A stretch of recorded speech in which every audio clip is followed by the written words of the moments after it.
forward to this so much, I think, for the time I left Altoona in 1973. Congratulations to everyone, past and present, well-deserved. This year's recipients, along with me, congratulations. Great, great moment for Buddy Geis. I love this city. Never did I go anywhere that I didn't think about this city, go see high school games, compare them all the time to Altoona. I can't thank you enough. To Jimmy Lane, who adopted me, recommended me, and to the Blair County Committee, who said, all right, let's get Buddy in here, I can't thank you enough. I appreciate it so much. It's so great to be a part of Altoona. But number one, it's so crowded tonight because most of my family is here, and they're from here all the way over. I'm the youngest of 10 children, and quickly I'm going to introduce my family because I owe them so much. It'll go fast, I promise you. David, I'll stay within that 5 minutes as best I can. My mother and father, Gilbert and Bernadette, I can't thank. My dad was tough, my mother was sweet. The two together were tremendous for me. To my oldest brother, Gilbert, who's passed away. To my brother, Billy, he couldn't make it tonight. I can't thank you enough. To my brother, Ronnie, and Sammy and Jimmy, thank you so much. To my brother, Danny, always very close to me, who's down there with me. I am the youngest of 10, the spoiled one. To my sisters, Bonnie and Judy and Dottie, thank you for letting me always be little Buddy when I come home. To my nephews and nieces, a lot of them are here tonight. Thank you so much. I was always special when I came back. I was still little Buddy, and I still am every time I come back here. It's special to me. I've hit the Meadows every night I was here. Texas hot dogs, and Giant Eagle, as I was telling Chris, the greatest donuts maybe in the world. I eat those every day, so I gained about 5 pounds, and that's okay. It's such a great thrill, and Jimmy mentioned in his one article, who do you come back and thank? Who do you say thanks to? And I want to name everybody that's been such a great part of my life, that had such an impact, and it's tough. But to the teachers that I've had through St. Mark's and Roosevelt and high school, strong impact. To my coaches, especially the head guy, Coach Strong, tough as can be. I took that with me. But my family was like that. They made me a little tougher in just how we grew up. I was the youngest, but I knew what was right and what was wrong. And getting in the position I was getting in, getting better and better, they made sure I better stay on the right path. And they didn't fool around. I'll never forget the Sheeran game. I went to the game. I was playing in the game my junior year. We were losing. A guy hit me, and I started to fight with him on the field. I thought, well, I counteracted. I came back at him. I got home. My brothers were waiting for me at the house. They said, we don't come to a game to see you get thrown out. We don't care what happens to you. Don't you ever do that again. I never did. That's what they meant, and I did it that way. That's what I've taken with me everywhere I've ever gone. It's a special thing to have a family like that and the people I've been around all my life. I guess what I'm talking about is that great work ethic. So many of my players I've dealt with and people I've dealt through high school, college, and pros. It all comes down and they say, people come up to me and say, Buddy, you've been pretty successful in your life and great feelings, and how do you feel about it? And I say, well, I feel great, but I go back and say, well, why was it? It's very simple. It's because I learned from my family and the people in Altoona. It's about working hard and working through things. We all deal with good things very easily. Pats on the back, hey, great game, oh yeah, you caught that ball. But it's when things get a little tough. That's what you get from your family in a city like this. When things don't go like you want them to go, and you work even harder, and guess what? It still doesn't come out.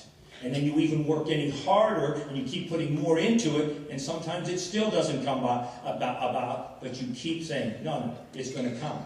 And many a times I've been in that position. I've had these great moments. Oh, great, great moments. Being with the Cowboys, getting my master's degree at Arizona. Thank you, Jerry. Yeah, it's just been a great, great thrill for me. My wife, Jerry, without her, the master's degrees might not be there. That's another story.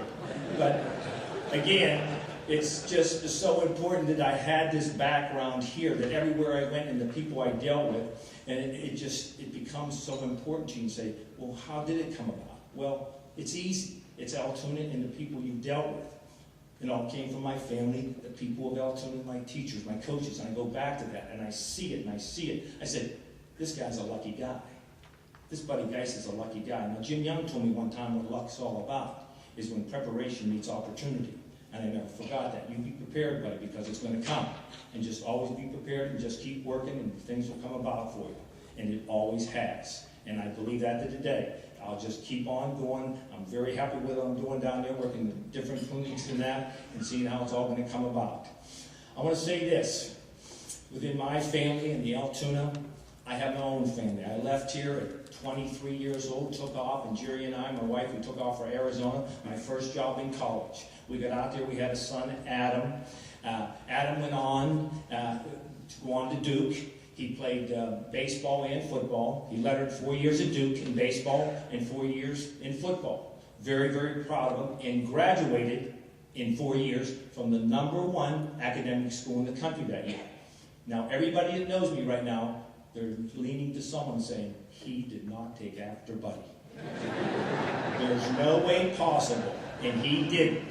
He took after his mother, who was #1 in her class out of Altoona. Yes, my little darling, she was #1 graduate, so Adam took totally after her. Then all of a sudden, I had this bright, beautiful star come into my life, my daughter Jenny.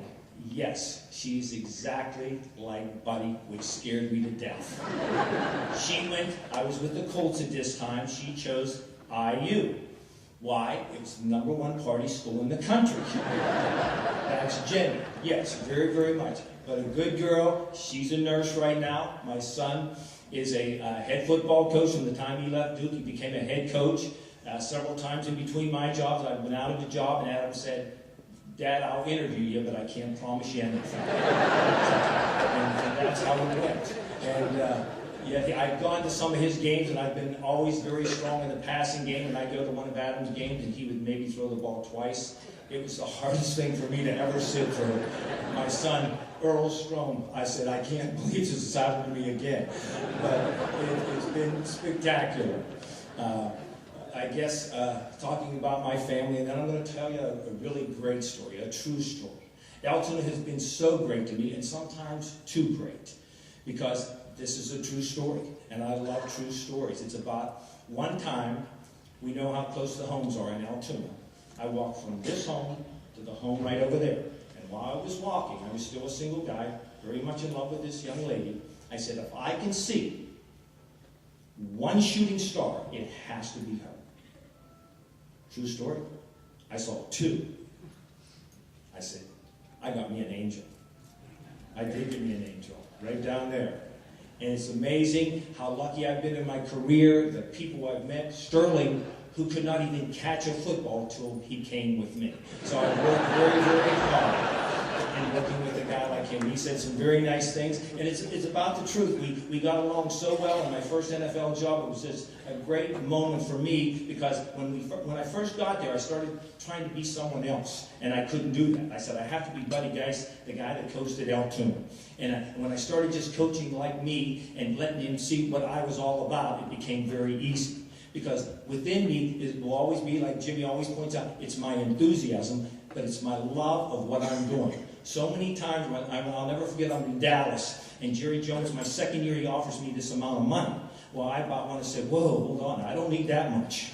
But I did not say that, because my wife and daughter know how to spend my money really good.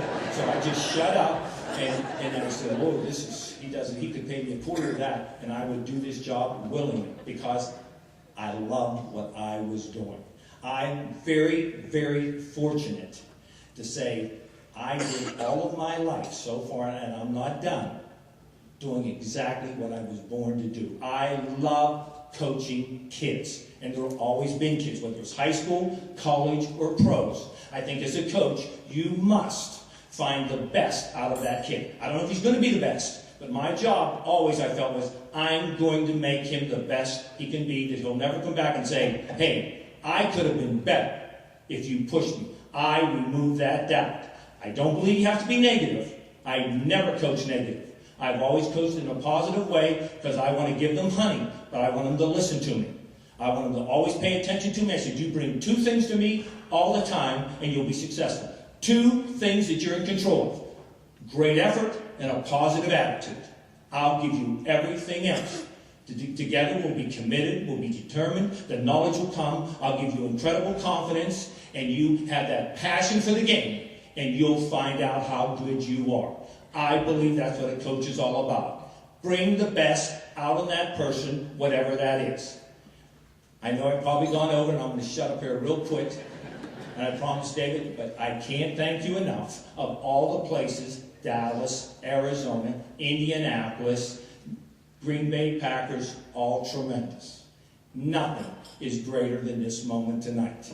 To come back to Altoona, like Bill pointed out, growing up and playing ball on parks all day long was a dream come true. Playing at Roosevelt, St. Mark's, and then at Altoona, every Friday night there were 10 to 12,000 people. Very, very lucky young man standing here in front of you. Can't thank you enough. Thank you so much for this night. For me, my family, my other family, and all of my friends I've been so lucky to see here the last few days, thank you very, very much for this moment.